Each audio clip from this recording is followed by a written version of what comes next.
Olá, amigos internautas, Shalom Aleichem, paz seja convosco. Eu sou o Rabino Ishai, estou mais uma vez aqui com vocês para vos apresentar o programa Café com Orochi. Vamos iniciar nosso programa pedindo a direção do Eterno, nosso Deus, o Deus de Israel. Avinu Malkeinu, nosso Pai e nosso Rei, estamos aqui em nome de Yeshua, Meshireino, nosso Messias, para falarmos um pouco mais da grande salvação que tu tem nos concedido, do conhecimento, da Techuvá, que o Eterno possa nos abençoar, nos usar através do teu Ruach HaKodesh. Que o Eterno também possa, do outro lado, estar com os nossos amigos, ouvintes e internautas, para que eles possam também receber a tua palavra. Agradecemos e rogamos a tua direção, Bishem Yeshua Meshireino. Amém. Hoje eu quero dar sequência a um assunto que nós estamos falando.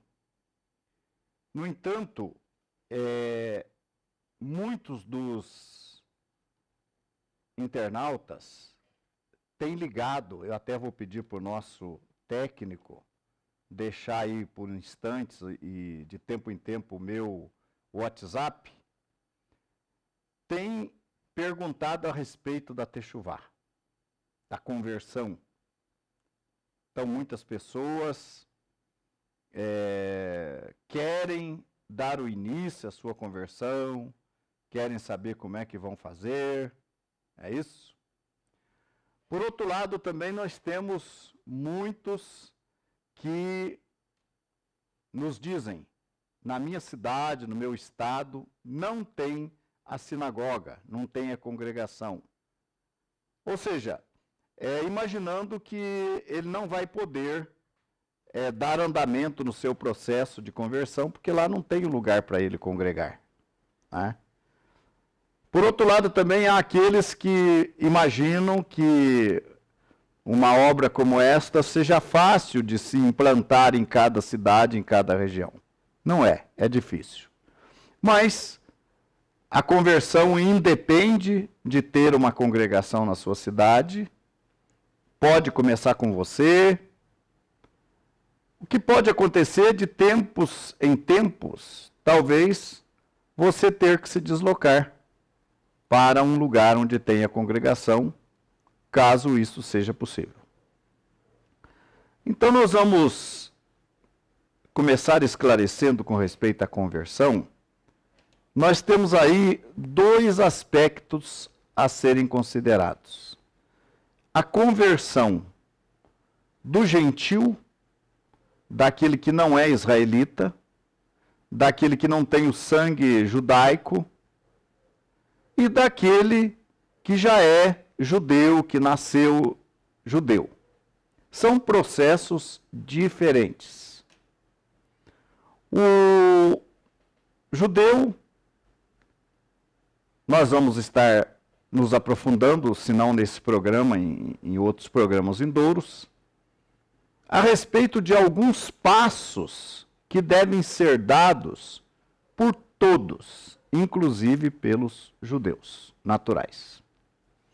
Mas eu já disse que por todos, pelos não-judeus também. Mas a primeira coisa que você deve pensar apesar, eu não sei a sua situação, pode ser que você já esteja no meio de uma carreira religiosa, vamos dizer assim, já esteja seguindo alguma religião, e pode ser que você esteja do zero, começando do zero, eu não sei. Isso tudo é importante quando você quer se converter, você nos informar. Porque toda conversão, ela tem que ser assistida. Você não pode se converter sozinho aí por sua conta. Você não vai conseguir. Então você vai ter que ter uma conversão assistida. Alguém, algum líder, vai acompanhar cada passo que você estiver dando e vai lhe orientar. Tá? Por outro lado, em se tratando de um não-judeu, de um gentil, ou de um goi, como é conhecido pelo judaísmo, o processo de conversão ele não é rápido, ele é demorado. Mesmo que eu já tenha uma trajetória religiosa, mesmo que você já tenha uma trajetória religiosa, ele é demorado. Porque ele implica num processo de desintoxicação espiritual, onde você vai ter que abrir mão de tudo que você aprendeu errado e começar do zero. E para tirar todas essas coisas que você aprendeu de maneira errada, demora. Como também demora para você aprender as coisas novas e aprender a fazer as coisas como devem ser feitas. Então, o processo normalmente é demorado. Não é rápido. Pode haver alguma exceção, caso a pessoa esteja muito doente, a perspectiva de vida seja curta, mas, de modo geral, o processo de conversão para o não-judeu, ele demora por essas razões que eu já lhes coloquei. Tá? Para um judeu, não. Para um judeu, ele já conhece Torá, ele já nasceu dentro da fé judaica, ele já começou como judeu, já cumpriu etapas da vida judaica. Então, para ele, o processo que não é totalmente de conversão, digamos, de um retorno a Deus, a Torá, é um processo bem mais rápido. Tá? Agora, para aqueles que não são judeus, o que acontece? Eu vou explicar para vocês uma coisa importante. O país em que nós vivemos é um país religioso, é um país de origem cristã. Né? Então, é um país religioso, não é um país sem religião, ateu, é um país religioso. E a maioria das religiões são baseadas no cristianismo. Então, se nós perguntarmos para qualquer pessoa no nosso país, escuta, qual é o Deus que você crê? Em que Deus você crê? Ele vai perguntar por que tem mais de um? Porque ele aprendeu baseado na fé cristã. Mas se nós formos em outros países, por exemplo, no Japão, na Índia, na China, em países asiáticos principalmente, e nós perguntarmos para eles em que Deus vocês creem, essa pergunta não vai parecer absurda. Porque lá eles têm diversos deuses.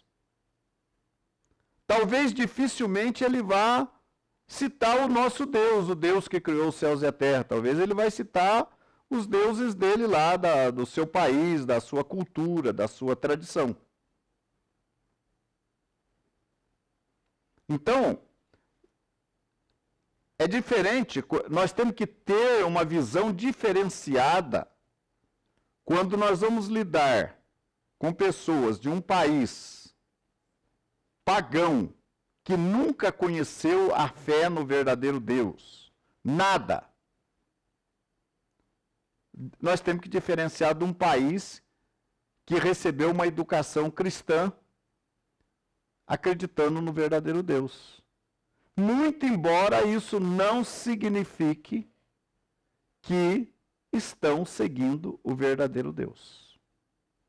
Porque há muito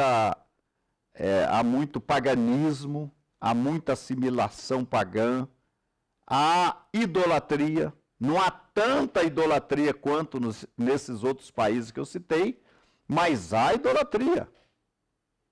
A religião romana, por exemplo, há uma infinidade de ídolos. Né? E os ramos evangélicos já não têm os ídolos, mas têm também assimilações do paganismo, doutrinas, maneiras de se crer, por aí vai. Por exemplo, nós podemos citar aqui para vocês a observância do domingo. O domingo não é bíblico.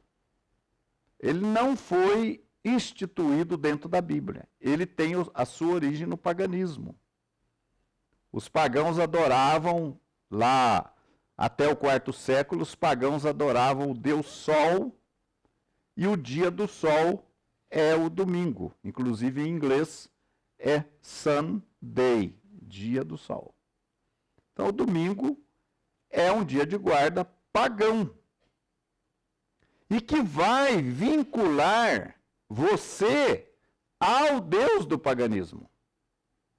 Mesmo que você creia no Deus verdadeiro, mas você está observando um dia que vai te identificar com o Deus Sol, com o Deus dos pagãos. Você tem também, paralelo a isso, a celebração do Natal, que também tem a ver com o Deus Sol, o nascimento do Sol, a 25 de dezembro.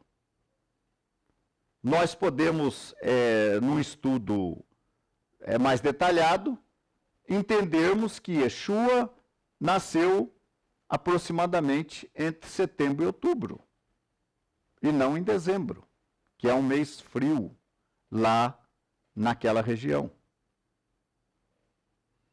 Então, o Natal também acaba sendo uma forma de identificar os seus adeptos com um deus do paganismo.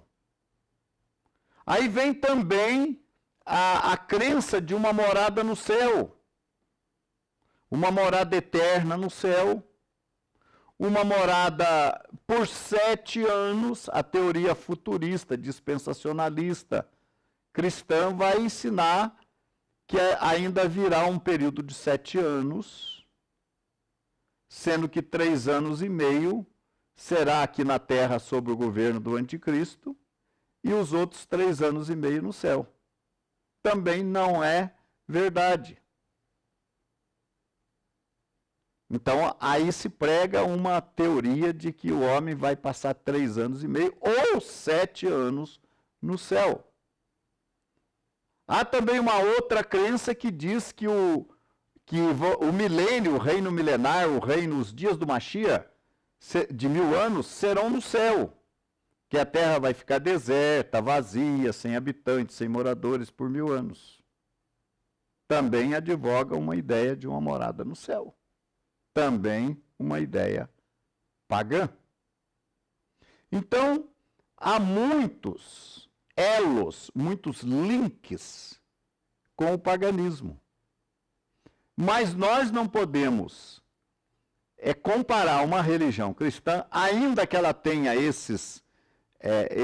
este viés pagão, com as religiões totalmente pagãs da Índia, da China, do Japão. Não podemos dizer que é a mesma coisa.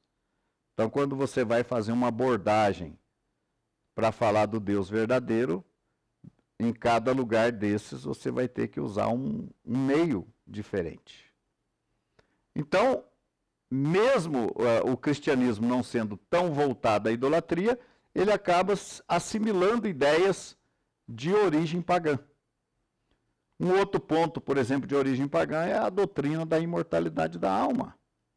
Que a pessoa, quando morre, o corpo dele vai para a terra e do corpo sai uma alma, e essa alma vai para um lugar chamado Seio de Abraão, ou para o céu, e fica lá já desfrutando. Já uma outra religião que diz que ela vai para o purgatório, vai ser purgada, purificada no purgatório, o que também é de origem pagã. Na verdade, quando o homem morre, ele dorme. O que sai do nosso corpo é o fôlego de vida, é o espírito, que é impessoal. O espírito, o fôlego de vida, ele tanto habita em nós como habita nos animais, em todo ser vivente. Esse fôlego de vida volta para Deus, mas não é uma pessoa, não é um ser. O corpo vai para o pó da terra, onde é desfeito. Daí a razão da necessidade da ressurreição. Para que ressuscitar se a pessoa já está no céu, já está no seio de Abraão, já está no paraíso? Por que ressurreição? Tem sentido, né? Mas a ressurreição, ela é verdadeira porque o corpo que está no pó da terra é reconstruído. O cérebro é reconstruído e a pessoa volta à vida com as mesmas características, com a mesma personalidade que ela possuía antes de morrer. Então, quando uma pessoa está morta, ela está dormindo no pó da terra. Não existe nada vivo sobre ela. Nada. Ela depende 100% da ressurreição para voltar a viver. Então, há uma série de coisas do paganismo. Então, por isso eu disse no começo que para alguém se converter na condição de gentil, a fé judaica é um processo que demora, porque todas essas coisas terão que ser tiradas, essas coisas que ele aprendeu, que ele assimilou durante a sua vida, terão que ser removidas dele para que ele receba, então, o verdadeiro ensinamento da Torá, do Deus de Israel, e vá conhecer, então, na verdade, o único e verdadeiro Deus. Tá?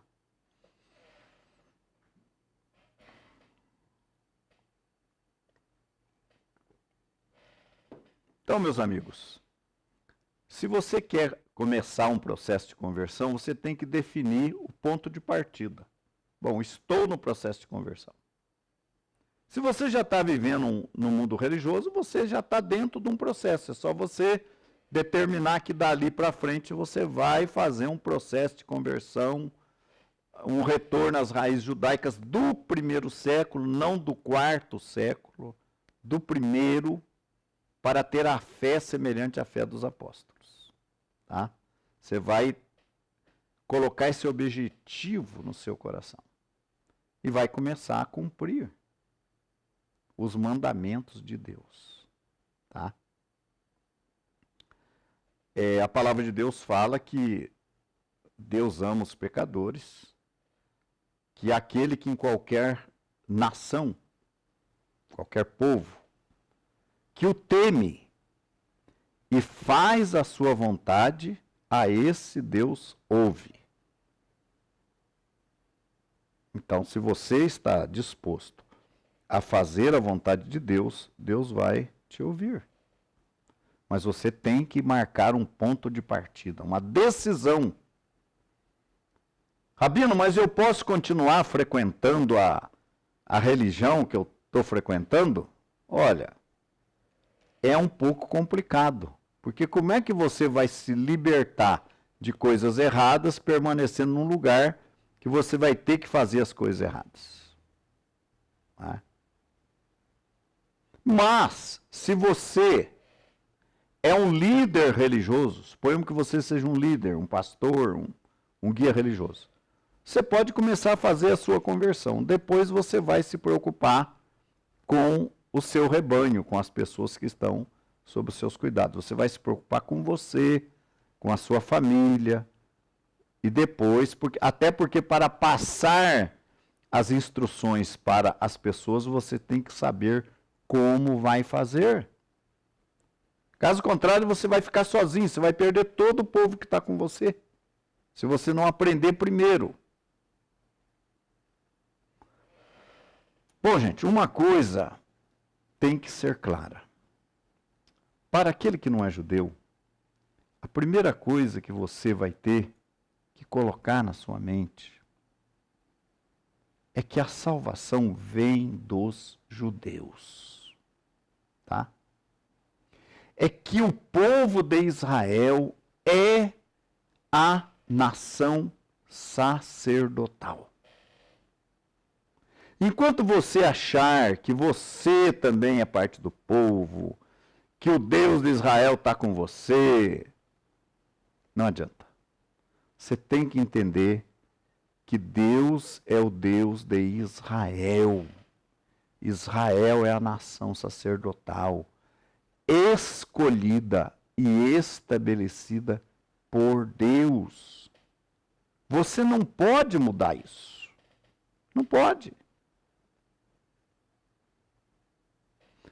Às vezes fica difícil da pessoa entender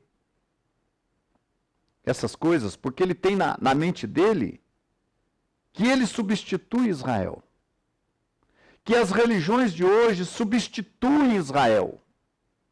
Que Israel, aquela concepção antissemita, que Israel matou Yeshua, matou Jesus, como você fala, e que Israel não é mais o povo de Deus, que agora o povo de Deus é outro, que a igreja, que a congregação é gentílica.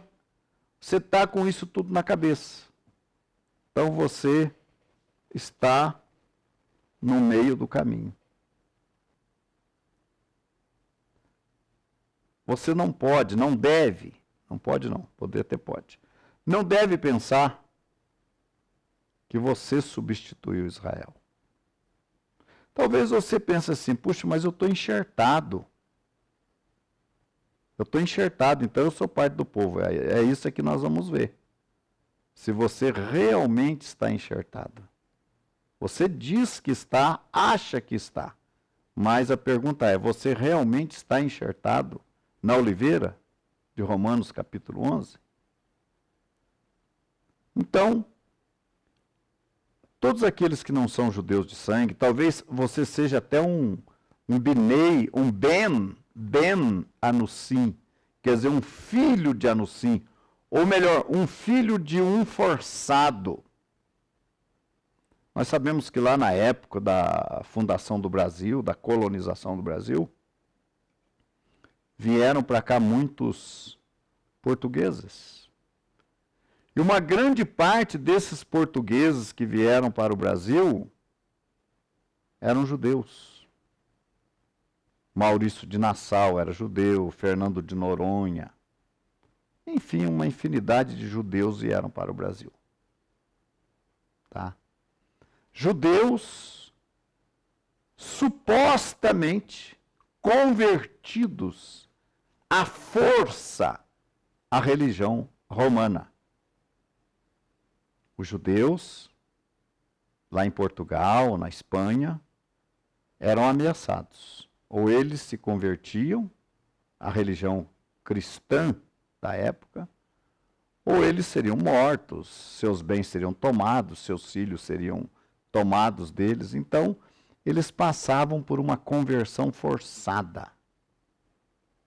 Mudavam seu nome para não ter um link com os judeus, porque o judeu era muito perseguido. Então, trocava o nome e vinha para o Brasil. E muita gente veio para cá, para o Brasil, com nomes criados, por exemplo, Oliveira, Pereira, Caetano, Ferreira, Silva, Cunha, Coelho e por aí vai. Costa. São sobrenomes que foram atribuídos aos judeus depois da suposta conversão deles à religião romana. E muitos, então, para fugir do domínio romano, vieram para o Brasil, se estabeleceram no Brasil. Esses que vieram para o Brasil são chamados Binei Anussim, que quer dizer filhos dos forçados. Desses convertidos à força, claro que lá dentro de casa eles viviam a fé judaica, na rua eles passavam por católicos, por cristãos, mas dentro de casa eles viviam a fé judaica.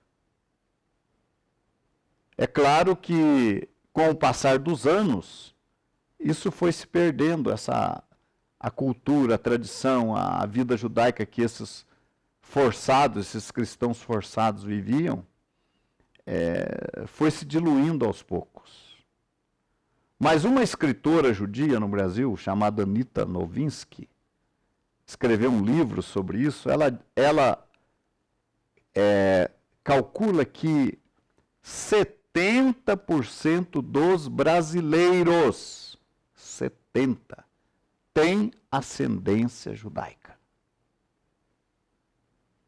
Ou seja, talvez você, em cada 10, 7 são descendentes de judeus. Talvez você seja um e você não saiba. que os seus ancestrais eram judeus, que se converteram à força e vieram para o Brasil. Então, 70% dos brasileiros têm ascendência judaica. Então, quando esses, mas estão na condição de gentios, claro, porque perderam toda a vivência, todo o elo, toda a tradição, desapareceu ao longo desses 500 anos de história. Então, queira ou não, você acaba na condição de gentil, mas você tem uma ascendência judaica. Então, você tem um motivo a mais para fazer uma techuvá, um retorno às raízes. Tá? Então, a primeira coisa que o gentil tem que fazer é reconhecer Israel como uma nação sacerdotal. Aí você vai falar, mas como Israel? Israel não crê em Jesus, não crê em Yeshua, como é que Israel é a nação sacerdotal? Aí que está. É isso que nós vamos ver no nosso estudo de hoje, né? Israel continua sendo a nação sacerdotal, até hoje, e nunca deixará de ser. Agora tem uma coisa importante que você deve analisar. Quando você olha para determinadas passagens da Bíblia, por exemplo, quando aquela mulher gentia, aquela mulher cirofenícia, foi atrás de Yeshua, pedindo a ele que curasse alguém, os discípulos ficaram incomodados com aquela mulher estrangeira atrás de Yeshua. Mestre, atende essa mulher, senão ela não vai dar sossego. E Yeshua parou, deu atenção àquela mulher e ela falou que ela queria a cura de alguém. E Yeshua falou para ela, não é lícito tirar o pão dos filhos e deitá-los aos cachorrinhos. Já pensou? Eu não posso tirar o pão dos filhos, que são os judeus, que são os israelitas, e dar aos cachorrinhos, que são os gentios. Ah, mas que é isso? Isso foi uma ofensa. Hoje, nos nossos olhos de hoje, foi uma ofensa. Mas nos olhos daquela mulher estrangeira não foi. Por quê? Porque ela sabia quem era o Deus de Israel. E ela sabia que ela não era uma judia, que ela não era israelense e nem israelita. Que ela não tinha direito a nada, a receber nada daquele homem ali de Yeshua, porque ela não era parte daquele povo. Entenderam? Ela não sentiu, não, ele vai ter que me atender. Não, ele não vai ter que me atender. Eu não sirvo o Deus que ele serve, eu não faço parte do povo que ele faz parte, então ele está certo de falar para mim que ele não pode tirar o pão da boca dos filhos e dar para os cachorrinhos. Ela entendeu isso, que ela não tinha esse direito de receber aquela bênção. Hoje a gente vê tanta gente aí, supostamente falando com Deus de uma maneira tão íntima, até parece, né? Ô meu paizinho, ô Deus, eu falo contigo isso, com aquilo, mas não é assim, meus amigos. Não é assim que se fala com Deus, não. Um Deus que você nem conhece. Então aquela mulher reconheceu que ela não tinha direitos. E ela falou para Yeshua, os cachorrinhos também comem das migalhas que caem da mesa dos seus senhores.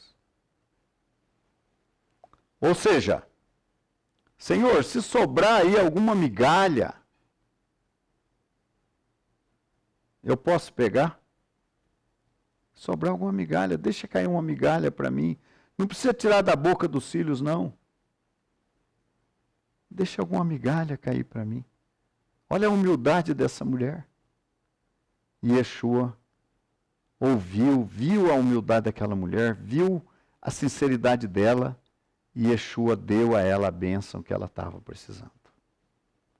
Depois nós temos um centurião, um oficial romano que morava ali em Israel, que também necessitava de uma bênção. Só que esse centurião era um homem rico. Ele tinha amigos influentes, amigos judeus influentes. Então ele pede a esses amigos que falem com Yeshua, para Yeshua curar alguém também lá da casa dele. Só que ele, olha como é que ele fez, ele falou, olha, eu não sou digno de que ele entre dentro da minha casa. Olha, gente, o homem era um oficial romano, rico, poderoso, prestando serviço ali em Jerusalém, ali em Israel. E ele falou para os anciãos de Israel, fale com ele por mim, porque eu não sou digno de que ele entre na minha casa. Reconhecia o povo de Israel como nação sacerdotal, o Deus de Israel como Deus, e a condição dele de gentil, como parte das nações. E os anciãos, quando vieram falar com Yeshua, já vieram preparando o terreno, né? E já falaram para Yeshua, Senhor, ele é digno que o atendas. Ele merece ser atendido. Porque ele construiu a nossa sinagoga. Ele fez a nossa sinagoga. E mesmo assim, mesmo tendo feito a sinagoga para os judeus, aquele homem não se sentiu digno de ser atendido. Não se sentiu digno.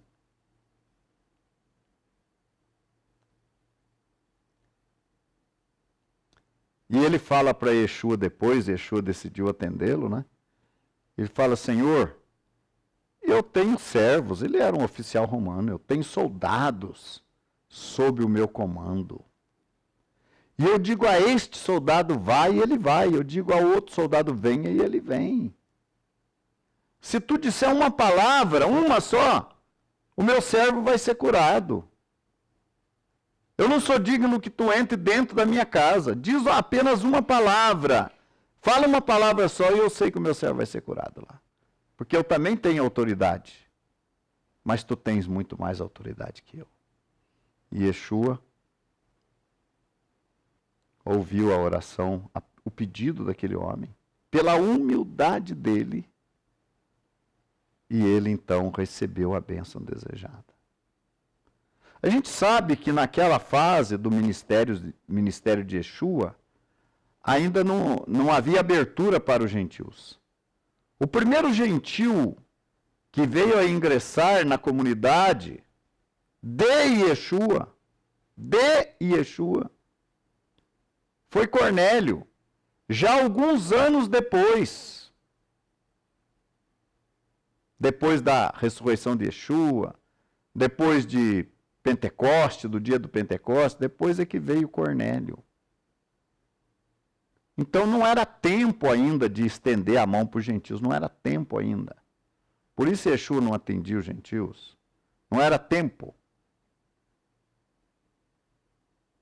Mas o que eu queria chamar a atenção de vocês é que a humildade, gentios precisam ter a humildade e reconhecer. Tem muita gente que fala para nós, eu amo Israel, eu oro por Israel, eu reconheço Israel,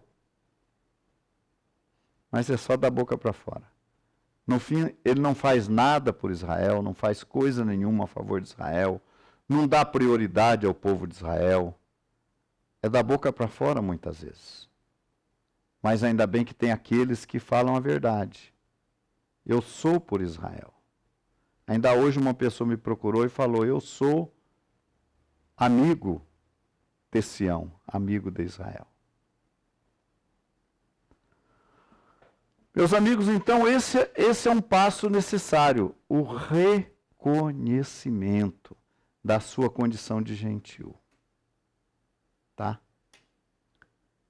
Em programas anteriores, nós fizemos uma citação de Jeremias 31, 31 a 33, onde Deus fala do estabelecimento de uma nova aliança com a casa de Israel e com a casa de Judá. não aparece ali explicitamente gentil. Casa de Israel e casa de Judá. Está lá em Jeremias 31, 31 a 33. Você vai encontrar depois em Hebreus, no escritos da Brit Hadashah, chamado Novo Testamento, você vai encontrar em Hebreus capítulo 8, falando dessa nova aliança que foi estabelecida com Yeshua e cujo precursor foi João Batista, Yohanan o batizador. A nova aliança foi estabelecida. E ali não está explícito a participação de gentios, com a casa de Judá e com a casa de Israel. Tá? Então eu estava dizendo para vocês, o primeiro gentil que foi chamado dentro da nova aliança foi Cornélio, Atos capítulo 10. Tá? Agora, se você ler o capítulo 10 de Atos, e eu recomendo que leia, você vai ver que Cornélio, quando ele teve as suas orações ouvidas por Deus, quando Deus deu uma atenção especial para Cornélio, Cornélio foi chamado de justo, de tzadik, que é o termo hebraico para justo, tzadik, justo. E o anjo disse para ele, Cornélio, as tuas orações foram ouvidas. Mas olha, vocês acham que Cornélio começou a servir a Deus há 15 dias atrás? Que Cornélio começou a servir a Deus há um mês atrás e que um mês depois Deus já estava falando com ele que as orações dele foram ouvidas? Claro que não. Cornélio, um centurião romano ali em Israel, com certeza era um frequentador, um aluno, um discípulo numa sinagoga daquelas. Porque naquela época as sinagogas eram abertas aos estrangeiros que estavam dentro de Israel. Então, Cornélio estava lá aprendendo, sabe-se lá quanto tempo, eu quero acreditar até que mais de um ano, muito mais. E agora Cornélio estava preparado, tzadik, justo, um cumpridor da Torá. Então você que quer fazer a conversão, você tem que chegar naquele nível de Cornélio, de cumprimento da Torá. Entendeu? Enquanto você não chegar num nível de cumprimento da Torá satisfatório, você não está preparado para receber o batismo, a tevilá, para a remissão de pecados, porque pecado é a transgressão da lei. Enquanto você estiver transgredindo um mandamento da lei, você não pode ser batizado. Ou melhor, você não deve ser batizado, porque o batismo é para perdão de pecados que você já parou de cometer. Entende? Muitas pessoas, quando conversam conosco, eles falam, porque eu não guardo o sábado. Eu sei das dificuldades que muita gente tem com referência à guarda do Shabat. Mas é o mandamento de Deus. Se você não estiver guardando o Shabat, você não está, o seu processo de conversão não está encerrado.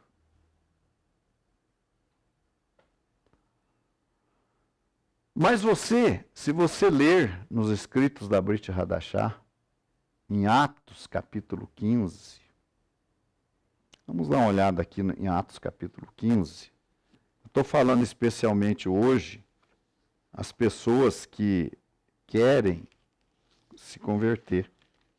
Né? As pessoas que querem se converter. Capítulo 15, numa reunião dos apóstolos em Jerusalém, chegou-se à seguinte conclusão. Nós vamos ver aqui o verso 19. Pelo que julgo, Atos 15, 19. Pelo que julgo que não se deve perturbar aqueles que dentre os gentios se convertem a Deus. Na verdade, o que estava acontecendo? Na verdade, nas regiões fora lá de Jerusalém, estava se convertendo gentios. E alguns judeus de dentro da comunidade começaram a dizer para eles que eles tinham que se circuncidar na carne. Se vós não vos circuncidardes, não podereis salvar-vos. Começaram a impor a circuncisão para os gentios que estavam se convertendo. Gente, Cornélio chegou ao ponto de total cumprimento da Torá e ainda não tinha circuncisão. Ele cumpriu toda a Torá, só ficou faltando a circuncisão. Aí ele recebeu o batismo. Muito embora em Atos 10 e 11 não fale da circuncisão dele, mas nós cremos que depois que ele ingressou na comunidade, ele foi circuncidado. Porque a circuncisão é chamada em Romanos de o selo da fé. É a última parte. Para os gentios. Tá? Não se preocupe com a circuncisão, não. Rabino, eu vou ter que ser circuncidado? Faz a sua conversão. Depois você decide isso. Se você não quiser ser circuncidado, vai ser um problema seu. Tá? Mas não coloque isso no começo agora, porque olha aqui o erro. Começaram a colocar a circuncisão como condição inicial para a conversão do gentil. Aí entra Paulo, Pedro e os demais apóstolos, Barnabé, não é? E diz, pelo que julgo que não se deve perturbar aqueles dentre os gentios que se convertem a Deus. Agora veja o verso 20. Mas escrever-lhes que se abstenham da contaminação dos ídolos, da prostituição, do que é sufocado e do sangue. Nós temos aqui pelo menos 4 itens que a grande parte da maioria dos cristãos acham que cumprem. É normal você ouvir um cristão dizer assim: o sábado é para os judeus, eu não preciso guardar o sábado. É normal. E até tem um fundamento. Você vai ver que tem um fundamento. O importante é guardar os 4 mandamentos de Atos 15, que aquilo é que o gentil precisa guardar. Esses 4 mandamentos fazem parte do processo inicial da conversão. São os primeiros itens. Olha, abster-se da contaminação dos ídolos. Você acha que você se abstém, né? Porque você não se ajoelha diante de um ídolo, então você acha que não, isso aí eu já estou cumprindo, não é isso que você pensa? Não é assim? Mas lembra que eu falei no começo do programa? Guarda o domingo, culto ao Deus Sol. Celebra o Natal, celebração do nascimento do Deus Sol. Acredita na morada no céu, paganismo. Não interessa se é 7 anos, se é 3,5, se é 1000, ou se é eternidade no céu. É paganismo. Ninguém vai morar no céu. Yeshua vem implantar seu reino aqui na terra. Ah, Rabino, mas não vai ter o arrebatamento? Vai ter o arrebatamento. Que na verdade é um ajuntamento dos santos de todas as partes da terra sobre Jerusalém para o encontro com Yeshua. Vai ter esse ajuntamento nas nuvens. Mas não é para ir para o céu, é um encontro. Quando você vai na rodoviária, por exemplo, encontrar com um parente, ou no aeroporto, chega lá, você volta com o parente para a cidade dele ou você traz o parente para sua casa? Nós vamos encontrar com Yeshua. Mas não é para voltar com Yeshua para o céu, é para recebê-lo aqui na terra. Arrebatamento é o ajuntamento dos santos para receber Yeshua. Não é para voltar com ele. E eu falei também da crença na imortalidade da alma, que também é pagã, é contra a ressurreição. Então, quando fala que abster-se da contaminação dos ídolos, não é só de ajoelhar diante de uma imagem, é de crer em ensinamentos idólatras, ensinamentos pagãos, ensinamentos assimilados do paganismo.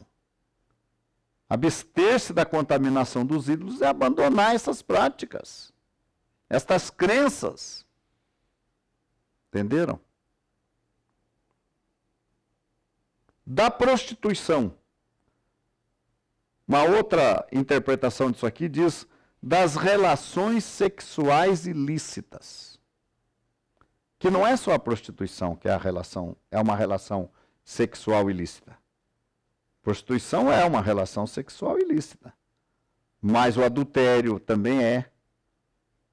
E o relacionamento com a mulher no período menstrual ou no período de purificação é relação sexual ilícita.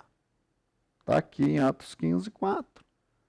Ah, mas isso eu não estou cumprindo, então. Você não está cumprindo esses 4 mandamentos iniciais de um gentil que quer se converter. Você não está cumprindo.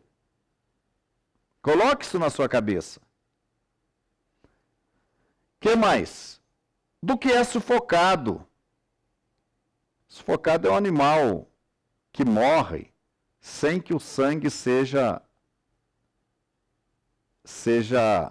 retirado do seu corpo. Sai o sangue. Animal encontrado morto. Animal morto num acidente. É animal sufocado. E do sangue. Aí também envolve o sangue, porque veja bem, o animal que hoje é abatido nos açougues, nos frigoríficos, as carnes vendidas nos mercados, nos açougues, são carnes com sangue.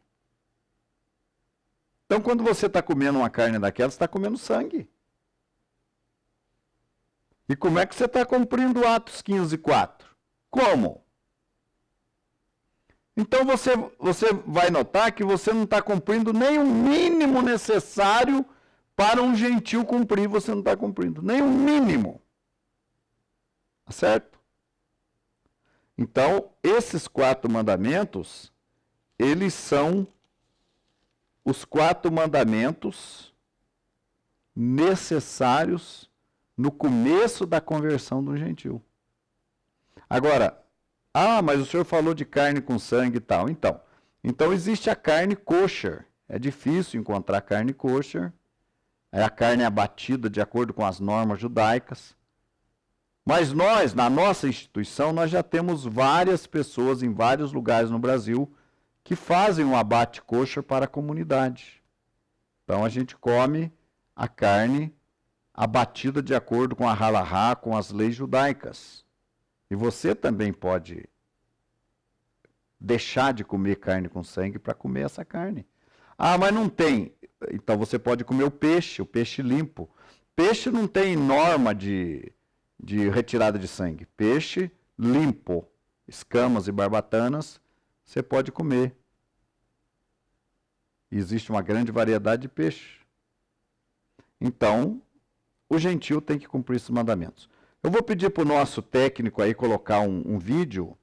Depois a gente vai em um breve intervalo, voltamos conversando sobre esse assunto. Tá? Vamos ver aí então. Acho que nós vamos ver agora um pouco da África, né? É esse ou é o outro? Vamos ver um outro vídeo então. Depois nós vamos ver um vídeo da África, lá dos nossos irmãos de Angola, na África, cantando e adorando a Deus. Mas vamos então rapidamente ouvir um pouco de música judaica e voltamos conversando sobre esse importante assunto.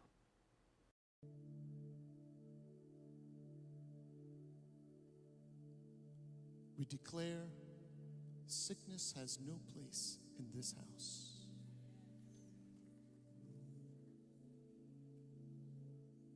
Division, dissension, you must go now.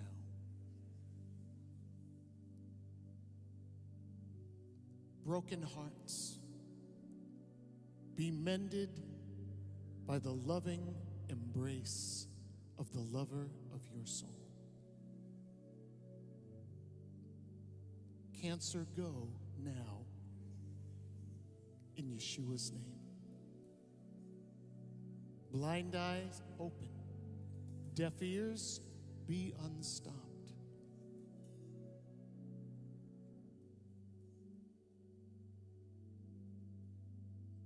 Tumors, go in Jesus' name.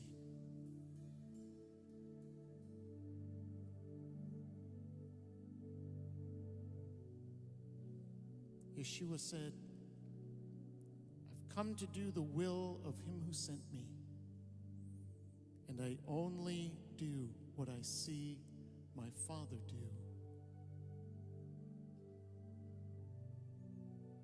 And then he said to us, go in my name.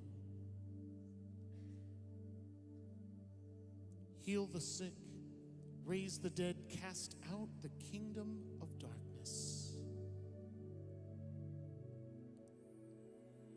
Lord, we declare in this place tonight, we are disciples. We are awake. We are hearers and doers. That you would be glorified, and that the name above every name will be seen and heard and honored. Glorify your name in all the earth.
Essa canção é de Paul Wilbur, um cantor judeu messiânico dos Estados Unidos. Ele é brasileiro, nasceu no Brasil. Essa canção fala: dance comigo, ó Senhor. A canção das canções é muito maravilhosa.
has passed. The winter has passed. Oh, the winter has passed. The winter has passed. Oh, the darkness is past. Oh, the darkness is past. Oh, the sickness is past. All the sickness has passed. Oh, the cold now has passed. All the cold now has passed. All the fear now has passed. All the fear now has passed. All the death now has passed. All the death now has passed. All the winter has passed. And the springtime has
to the song of all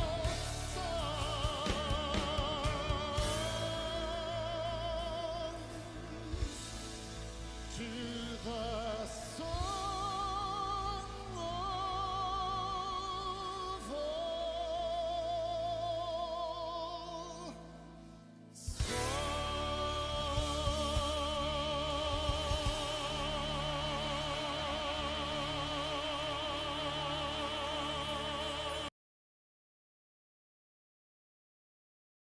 Viu aí Paul Wilburn, um cantor judaico-messiânico, judeu-messiânico dos Estados Unidos, brasileiro. Eu tive o privilégio de conhecê-lo pessoalmente em algumas reuniões lá que eu estive.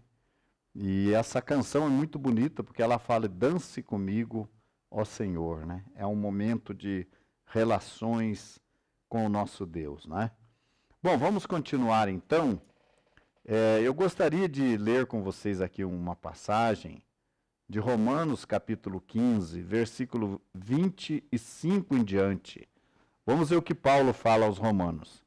Mas agora estou de partida para Jerusalém, a serviço dos santos. Olha, Paulo estava fora, estava na Macedônia, né? Ele fala que estava indo então para Jerusalém, né? E ele diz assim: porque aprouve a Macedônia e a Acaia levar uma coleta em benefício dos pobres dentre os santos que vivem em Jerusalém.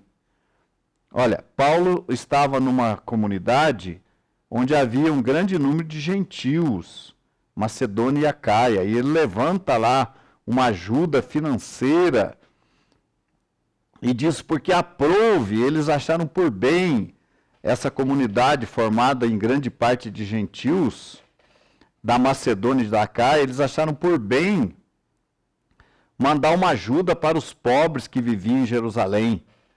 Isto, verso 27, isto lhes pareceu bem, e mesmo lhes são devedores, porque se os gentios têm sido participantes dos valores espirituais dos judeus, devem também servi-los com bens materiais.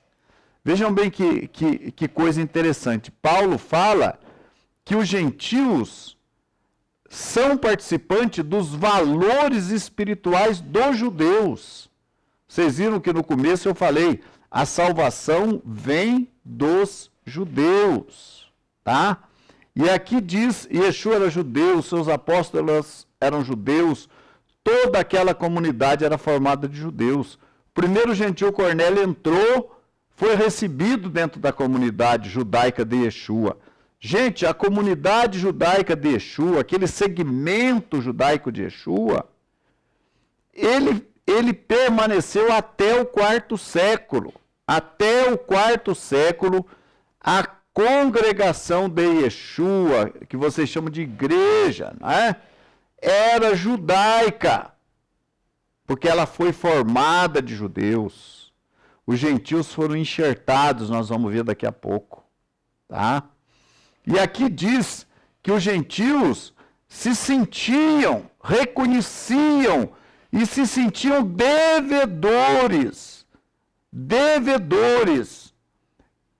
porque eles eram participantes dos valores espirituais dos judeus. Então eles acharam-se no dever de ajudar os judeus pobres de Jerusalém financeiramente. Tá? Mas reconheceram que eu li esse versículo só para mostrar para vocês que os gentios reconheciam os valores espirituais dos judeus, o que hoje não acontece. Poucas são as religiões hoje, se bem que já uma grande parte há se interessado pela Techuvá, por um retorno às raízes judaicas, mas a grande maioria não, pelo contrário, é antissemita. Fala que os judeus mataram Yeshua, que os judeus não têm mais nada a ver, se consideram israelitas espirituais, o que não existe. Não existe israelita espiritual. Porque se tem israelita espiritual, tem que ter gentil espiritual também. Ou você é israelita ou você não é.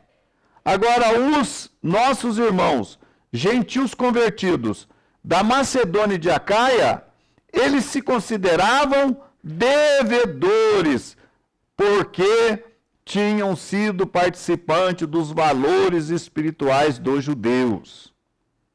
Olha, vamos continuar aqui em Romanos 10:16. Nós vamos ler um pouco agora. Mas nem todos obedeceram ao evangelho, pois Isaías diz: Senhor, quem acreditou na nossa pregação? Romanos 10:16. Vou continuar lendo, 17. E assim, a fé vem pelo ouvir, e a pregação pela palavra de Mashiach. A fé vem pelo ouvir, né? Vem pela pregação. Mas pergunto, porventura não ouviram? Sim, por certo, pois por toda a terra se fez ouvir a sua voz e as suas palavras até os confins do mundo. Pergunto mais, porventura não terá chegado isso ao conhecimento de Israel? Moisés já dizia: eu vos porei em ciúmes com um povo que não é nação, com gente insensata eu vos provocarei a ira. Olha, o que Paulo, Shaul, nosso sábio Shaul Rachalia, está falando aqui? Que o ingresso, o acesso dos gentios dentro dos valores judaicos, como já foi dito, provocava ciúme nos judeus. Aquela briga ali de Gálatas querendo circuncidar os gentios era isso. Também, né? Então havia ciúme, não é? O verso 19 diz assim: porventura não terá chegado, isso é o que nós já lemos, ao conhecimento de Israel? Moisés já dizia: eu vos porei em ciúmes com um povo que não é nação, com gente insensata eu vos provocarei a ira. E Isaías a mais se atreve e diz: fui achado pelos que não me procuravam, revelei-me aos que não perguntavam por mim. Está vendo? Quem são esses que Isaías fez referência? Que Deus foi achado pelos que não procuravam ele, e ele se revelou aos que não perguntavam por ele. Isaías 56 vai falar dos estrangeiros que abraçam a aliança do Senhor, que se aproximam do Senhor, que se unem ao Senhor. Então isso criava um ciúme, como existe até o dia de hoje, tá? Quanto a Israel, verso 21, porém diz, todo dia estendi a minha mão a um povo rebelde e contradizente. Pergunto, pois,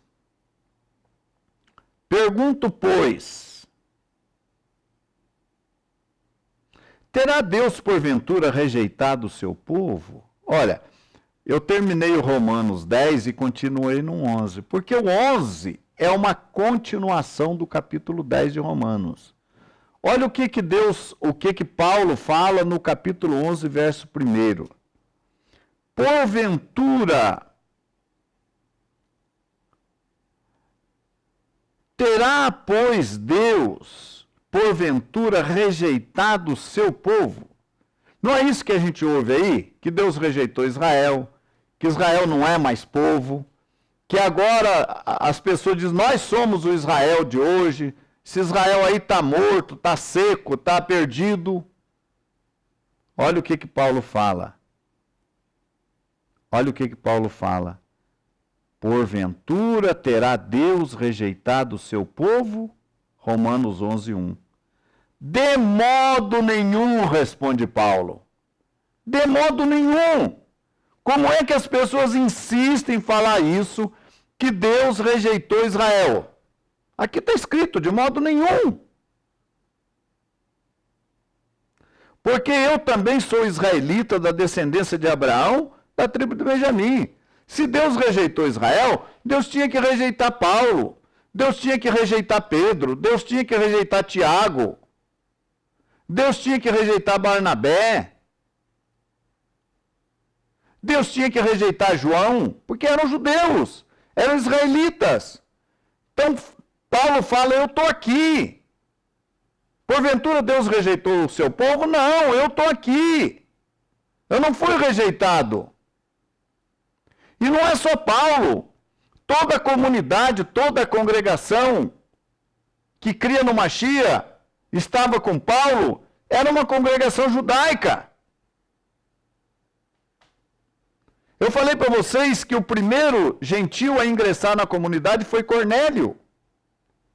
Nós temos um estudo sobre os 144 mil, e na nossa visão, os 144 mil judeus, naturais, israelitas, se cumpriram até Cornélio.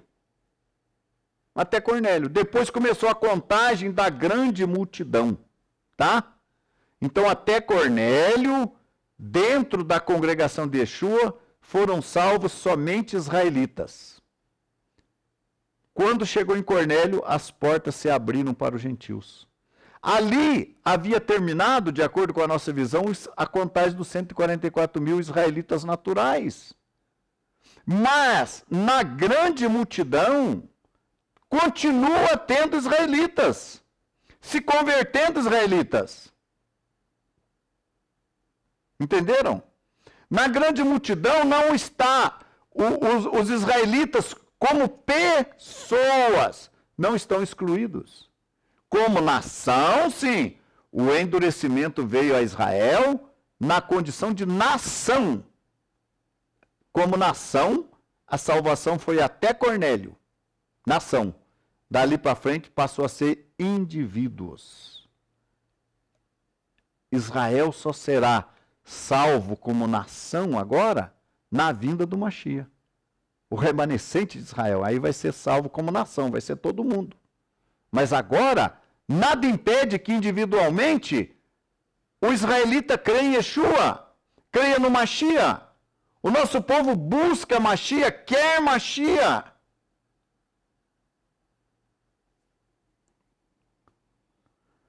Verso 2, Romanos 11, 2. Deus não rejeitou o seu povo, a quem de antemão escolheu. Ou não sabeis que a Escritura refere a respeito de Elias como insta perante Deus, contra Israel, dizendo: Senhor, mataram teus profetas e arrasaram os teus altares, e só eu fiquei e procuram tirar minha vida. Que lhe disse, porém, a resposta divina? Reservei para mim 7.000 homens que não dobraram os joelhos diante de Baal. Ó, porventura rejeitou Deus o seu povo? Não. Agora veja a resposta aqui, ó. Ó, assim, pois, verso 5, também agora, no tempo de hoje, sobrevive um remanescente segundo a eleição da graça. E se é pela graça, já não é pelas obras, do contrário, a graça não é graça. Que diremos, pois? Olha, é muito importante você prestar atenção aqui no versículo 7 de Romanos 11. Que diremos, pois? O que Israel busca ou buscava, isso não conseguiu. Mas a eleição o alcançou e os demais foram endurecidos. Eu vou ler aqui na versão João Ferreira, revista e corrigida. Eu vou ler aqui, ó, o verso 7. Ó, pois que o que Israel buscava não alcançou. Aí você vai me dizer, tá vendo? Israel não alcançou. O que Israel, olha, eu vou ajudar você a entender. O que Israel buscava como nação, povo completo, não alcançou. Mas os eleitos o alcançaram. Mas como assim? O que Israel buscava não alcançou, mas os eleitos o alcançaram? Como assim? Que eleitos são esses? Quem são esses eleitos? Eu vou ler o verso de novo. Pois que o que Israel buscava não alcançou, mas os eleitos alcançaram e os outros foram endurecidos. Olha, isso aqui significa que Israel, como nação, chegou até ali. Ali, naquele ponto, quando foi salvo Cornélio, quando veio o endurecimento, dali para frente não se salvou mais Israel como nação, mas até ali não tinha sido salvo a congregação de Yeshua? São os eleitos. Os que aceitaram Yeshua dentro do nosso povo de Israel, os israelitas, os judeus que aceitaram Yeshua, são os eleitos. O que Israel, nação, buscava, não alcançou. Mas os eleitos alcançaram e os demais foram endurecidos. Então, até ali, até Cornélio, uma grande parte do povo judeu aceitou Yeshua, os eleitos. Uma grande parte. Gente, é um engano isso que ensinam por aí, que Yeshua veio para os seus não receberam, que foi lá uma meia dúzia que aceitou Yeshua. Não é verdade. Grande parte do povo de Israel aceitou Yeshua. Os eleitos aceitaram. E foi uma grande parte. Olha, eu vou dar uma paradinha em Romanos 11, voltamos aí daqui a pouco, para ler João 11 com vocês. Vamos ver lá um diálogo com o Sinédrio, ali com os principais líderes da comunidade judaica dos dias de Yeshua, logo depois que Yeshua ressuscitou Lázaro. Porque a ressurreição de Lázaro foi a gota d'água. A preocupação aumentou grandemente quando Lázaro ressuscitou. E foi convocada uma reunião. Olha aqui, capítulo 11 de João, verso 46 em diante, diz o seguinte: Mas alguns deles foram ter com os fariseus e disseram-lhes o que Yeshua tinha feito. Depois os principais dos sacerdotes e os fariseus formaram um conselho e diziam: Que faremos? Porquanto este homem faz muitos sinais. Se o deixarmos assim, se deixasse Yeshua livre, que eles querem dizer? Todos crerão nele. Gente, o que você entende por todos?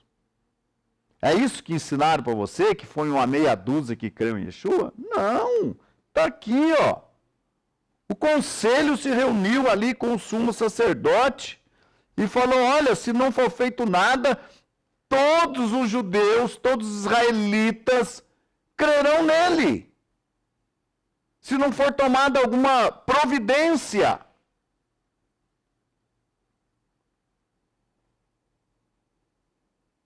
Se o deixarmos assim, todos crerão nele, e virão os romanos e tirar-nos-ão o nosso lugar e a nação. Está vendo?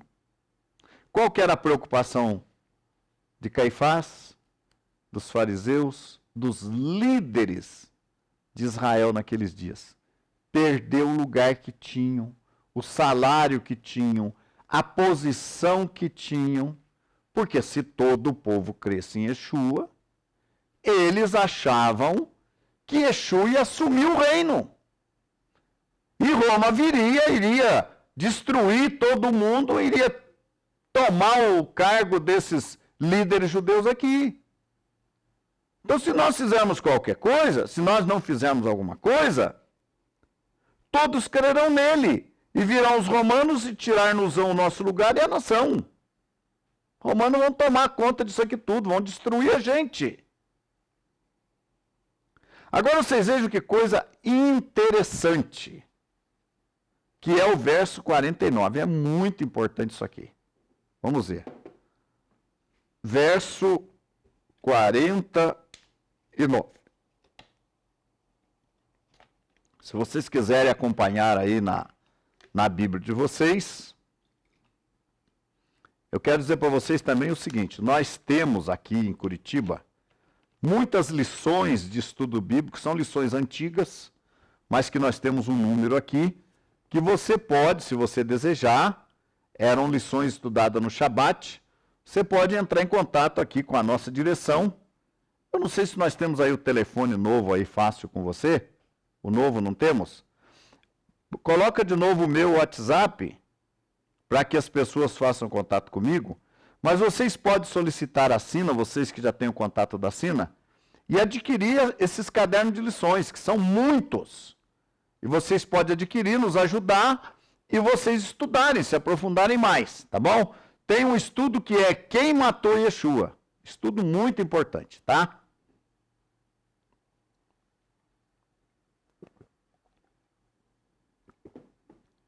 Vamos ver aqui, então, o verso 49.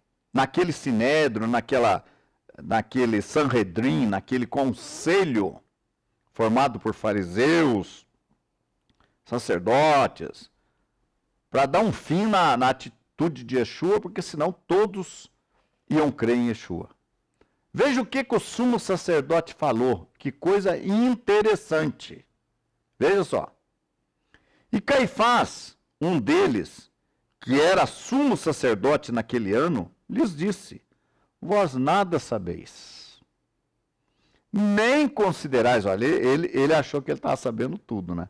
Ele falou, vós nada sabeis. Estavam preocupados, ia ter que entregar um homem à morte. Estavam preocupados, porque o judeu não vai entregando gente à morte assim de qualquer maneira. Tem a Torá, que estão sob a Torá. Então, Caifás entra aliviando ali a situação e fala, vós nada sabeis, nem considerais que nos convém que um homem morra pelo povo e que não pereça toda a nação. Olha que coisa interessante. Vamos ver se vocês estão entendendo. Caifás fala, olha, vocês não estão entendendo nada do que está acontecendo. Vocês nem consideram que nos convém que um homem morra pelo povo. Depois vem alguns líderes anti-missionários falar que uma pessoa não pode morrer pelos demais. Claro que pode. Claro que pode. Olha aqui o Caifás falando aqui que convinha que um homem morresse pelo povo. Não é? E que não perecesse toda a nação. Quando ele falou isso nos convém que morra o homem pelo povo e não pereça toda a nação, ele estava falando no sentido espiritual ou material? No sentido material, meus queridos. Na visão de Caifás, tinha que sacrificar Yeshua para Roma não invadir Israel, não destruir a nação. Essa era a mentalidade de Caifás. O homem morre pela nação, Roma não vem aqui destruir a nação. Esse foi o pensamento de Caifás. Mas não foi o pensamento de João, de Yohanan, que escreveu o livro de João. Ora, ele não disse isso de si mesmo, mas sendo sumo sacerdote naquele ano, profetizou que Yeshua deveria morrer pela nação, e não somente pela nação de Israel. Olha só, o Caifás achou que ele ia morrer não era só pelo povo de Israel, não era só, né?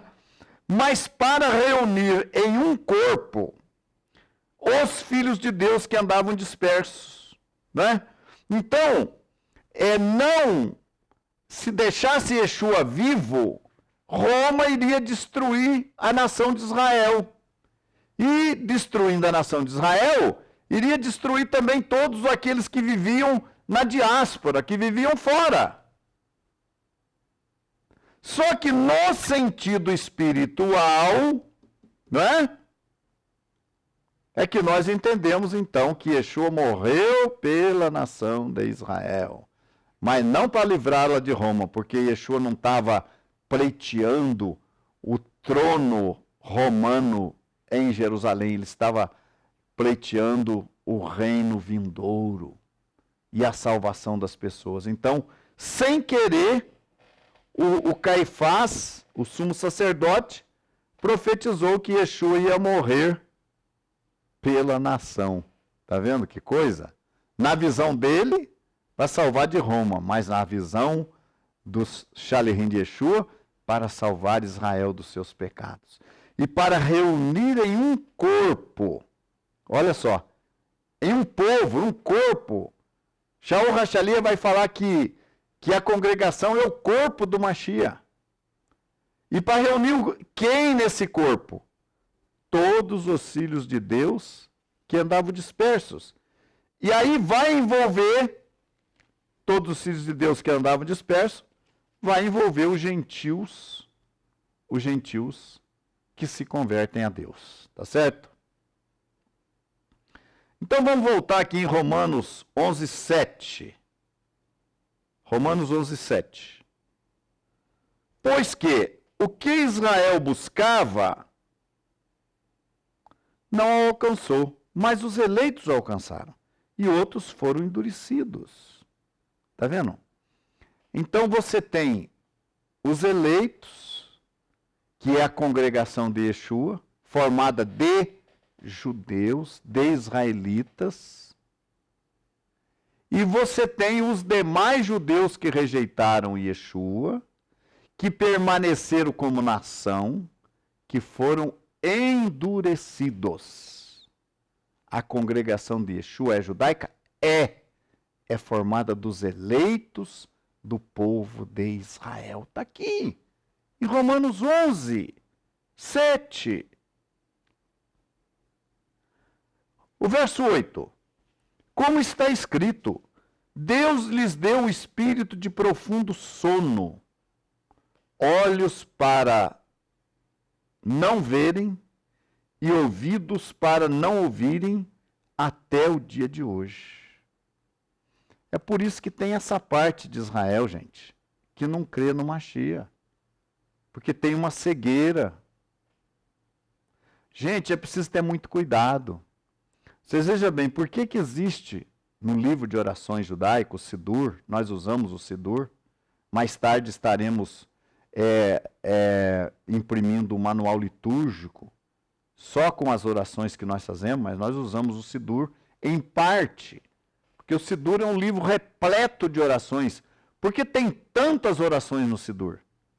Porque o nosso povo que está endurecido, que não crê em Yeshua, acha que é possível substituir o sacrifício, o derramamento de sangue, por orações. Entenderam? acham que se a pessoa fizer N orações, vai compensar a falta do sacrifício dos animais que eram feitos para a remissão de pecados do povo. Isso não é verdade. Por quê? Por que eu digo que não é verdade? Porque se quantidade de orações perdoasse os pecados da humanidade, por que Deus estabeleceu aquele sistema, o mexicano deserto, todo aquele sistema complexo de sacrifício de animais, sendo que com orações tudo se resolvia? Olha, o nosso povo no deserto, será que tinha muito serviço lá para eles fazerem no deserto? Eles tinham tempo para orar.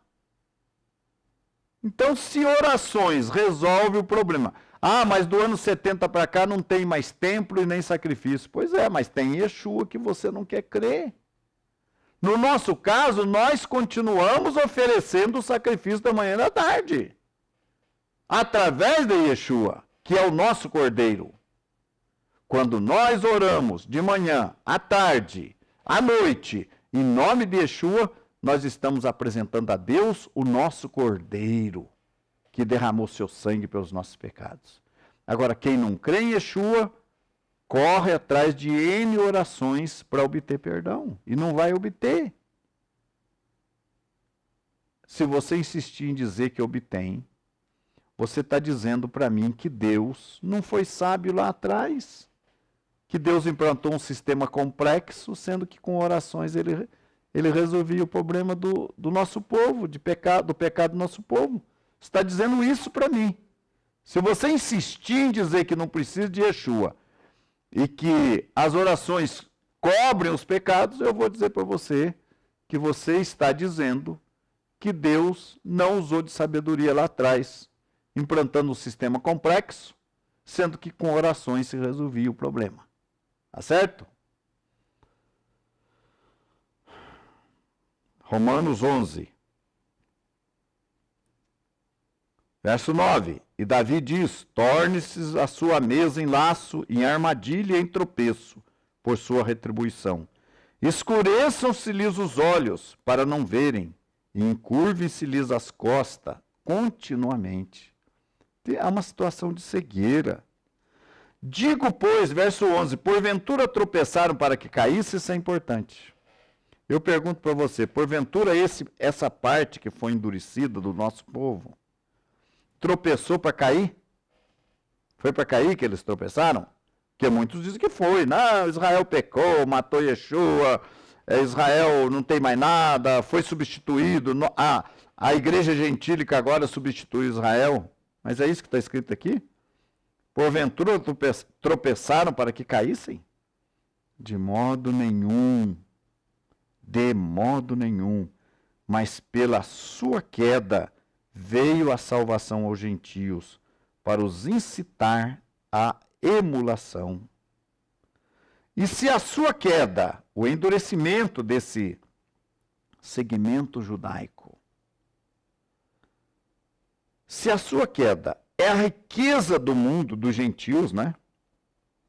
E a sua diminuição, a riqueza dos gentios, quanto mais a sua plenitude. Porque convosco falo gentios, que enquanto for apóstolo dos gentios, glorificarei o meu ministério.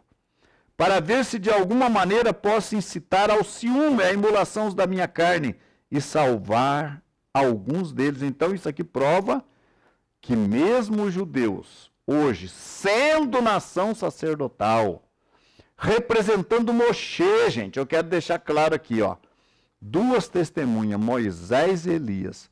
Moshe representa a Torá, as tradições, os ensinamentos, a cultura, a dança, a música, tudo que nós temos aí do nosso povo judeu, representado por Moshe, representado pelo braço, pelos ramos cortados, por aquele setor que foi endurecido. Está salvo? Não, não está salvo. Está aqui, ó.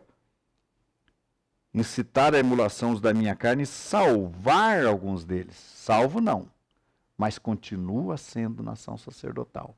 Agora, aquele segmento formado pelos eleitos, que creram no Mashiach, representam Elias. E quem foi Elias? Um profeta. E qual é o papel do profeta? Profetizar. É por isso que nós pregamos, anunciamos, profetizamos.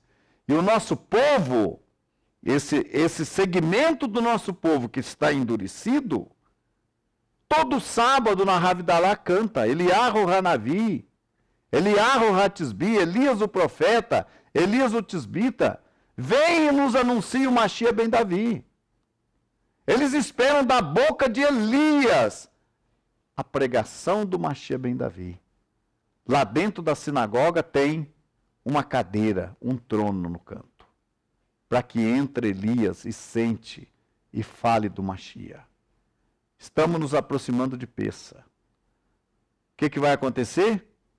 A porta da casa de um judeu durante a cerimônia de Pessa estará aberta. Para que aquela porta estará aberta? Para que, se Elias aparecer, ele possa entrar e falar do Mashiach ben Davi. Meus amigos, aqueles ramos que foram cortados secaram? Eu deixo essa pergunta para o próximo programa. Aqueles ramos que foram cortados da oliveira, a oliveira é Israel, tá? Formado pelos eleitos e pelos endurecidos. Os endurecidos são ramos cortados. Eu pergunto, esses ramos cortados, se secaram? Sim ou não? O que você acha? Você vai esperar aí uma semana para ter a resposta aqui do nosso programa, tá? Vamos ver a situação daqueles ramos endurecidos, tá? E que Deus nos abençoe. Abra sua mente. Porque agora nós vamos falar do enxerto dos gentios que são enxertados em Israel. Quem verdadeiramente está enxertado em Israel? Quem? É isso que você vai saber no nosso próximo programa. Shalom, que o Eterno seja com vocês. Muito obrigado pela atenção. Entre em contato conosco, você viu aí o nosso telefone, o nosso número, está aí para você obter mais informações a respeito de como fazer parte do povo do Eterno. Shalom, shalom. Paz seja convosco.